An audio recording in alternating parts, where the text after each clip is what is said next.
Salut, c'est Nathan et bienvenue. Aujourd'hui dans cette toute nouvelle vidéo, nous allons parler des comment vivre en Tunisie ou de comment s'expatrier en Tunisie. Si vous avez le projet d'aller vivre dans ce pays, alors vous êtes exactement au bon endroit parce que aujourd'hui, au travers de cette vidéo, je t'explique ou je te communique assez des précisions ou des informations qui sont importantes pour une personne qui a le projet d'aller vivre dans ce pays qui est la Tunisie. Mais avant d'en parler, avant vraiment de décortiquer ces sujets pour toi, je te conseille de t'abonner en activant la cloche de notification qui est juste en bas pour que tu ne sois que tu sois tout de suite alerté sur les prochaines vidéos qui seront publiées, que ce soit sur l'expatriation ou sur l'investissement de façon générale. Donc si tu as le projet d'aller vivre dans ce pays qui est la Tunisie, bah, tu es au bon endroit encore une fois. Et si tu as besoin d'un document ou des explications plus détaillées, mon mail se trouve dans la description de la vidéo afin d'échanger et de vous accompagner dans toutes les démarches relatives à votre expatriation dans ce pays qui est la Tunisie. Alors réputée pour son multiculturalisme, la Tunisie est un pays ouvert sur le monde. Vivre et travailler en Tunisie permet de jouir d'un environnement amical et hospitalier et surtout donc des conditions de vie des plus agréables. Ainsi, de nombreuses commodités sont offertes dans les principales villes de ce pays. Entrée et logement, c'est le premier point que nous allons aborder dans cette vidéo sur l'expatriation en Tunisie. Les étrangers qui souhaitent exercer une activité lucrative doivent détenir une autorisation de séjour, notamment visa et carte de séjour. De même, toute personne étrangère s'installant, je vais dire, en Tunisie, dans le cadre de son activité professionnelle, a droit à l'importation de ses effets personnels et de son mobilier des maisons, ceux qui peuvent être dédouanés en franchise totale avec paiement échelonné des droits et des taxes. La Tunisie dispose des quartiers résidentiels modernes avec des logements des standings à coût assez raisonnable et nettement inférieur à celui des villes européennes. En effet, les loyers en Tunisie sont relativement bas et abordables comparativement à ceux pratiqués dans les pays voisins. Ils varient en fonction des villes et des quartiers d'une même ville.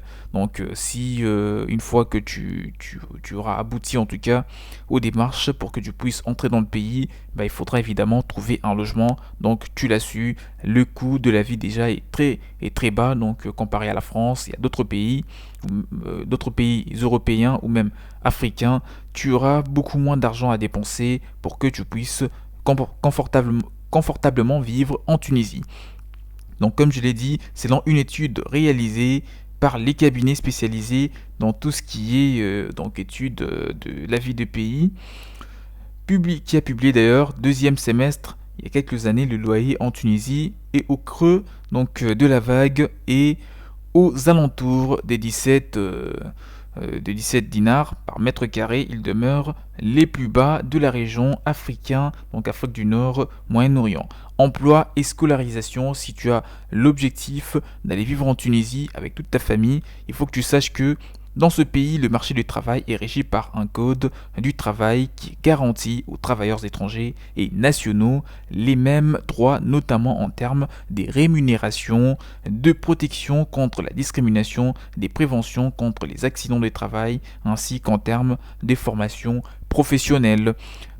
Pour parler des loisirs et activités sportives, en plus de sa richesse culturelle, de sa riche culture, la Tunisie vous offre des belles plages, d'agréables paysages, des fabuleux sites archéologiques, plusieurs parcours de golf ainsi que la possibilité de profiter des cures de thalassothérapie haut de gamme. En effet, randonnée au port du désert par exemple, plongée sous-marine, sport nautique, etc. Tout cela vous seront possibles dans ce pays. Pour parler un petit peu de loisirs, la Tunisie dispose d'une panoplie d'activités sportives avec une infrastructure adéquate et développée.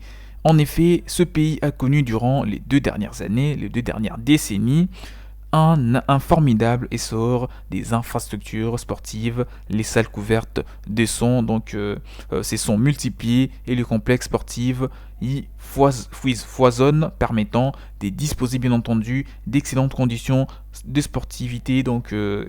Vous l'avez compris, les sports est très développé dans ce pays comparé à d'autres pays d'Afrique. De plus, il est à souligner que le sport cérébral n'est pas laissé pour compte et a vu se développer des multiples clubs spécialisés tant dans les jeux d'échecs et le Scrabble qu'aux jeux des cartes.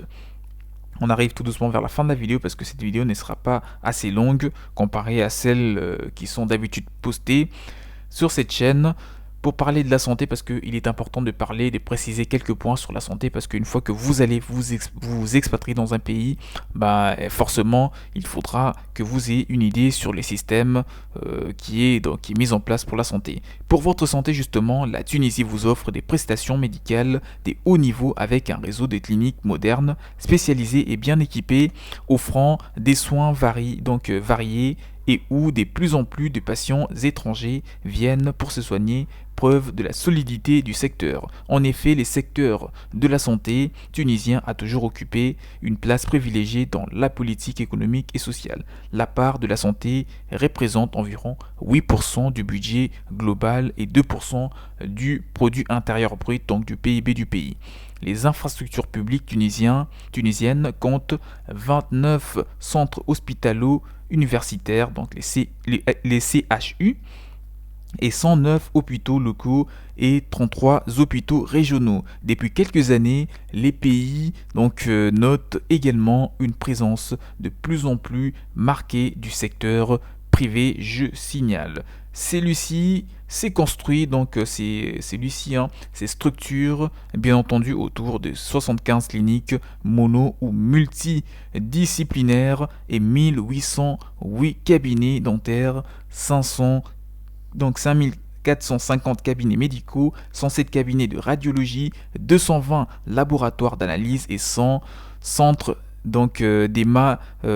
d'hémodialyse. Voilà, vous l'avez compris, en tout cas ce sont des petits chiffres comme ça qui vous permettront d'avoir une idée, d'évaluer un petit peu la fiabilité, en tout cas de la santé du secteur sanitaire tunisien. Et là, j'espère que tu en as tiré en tout cas des informations qui sont très importantes, et c'est à ton tour de me dire dans le commentaire s'il y a un point que tu aurais voulu que tu sois abordé dans cette vidéo mais qui n'a pas été abordé. Je me ferai le plaisir de te faire une nouvelle vidéo dans laquelle tu auras toutes les réponses à tes questions. Que tu veuilles aller en Tunisie pour monter une entreprise, pour investir dans un secteur d'activité particulier, ou encore pour les études, ou pour passer tes journées de retraite comme c'est le cas pour un bon nombre de personnes, notamment les Français, sache que le pays, en tout cas le climat, il est très favorable, il y a une belle ambiance, les gens sont très accueillants et la fiscalité y est très favorable. Forcément, vous n'aurez pas de problème pour vous intégrer. Par contre, il faudra que vous puissiez quand même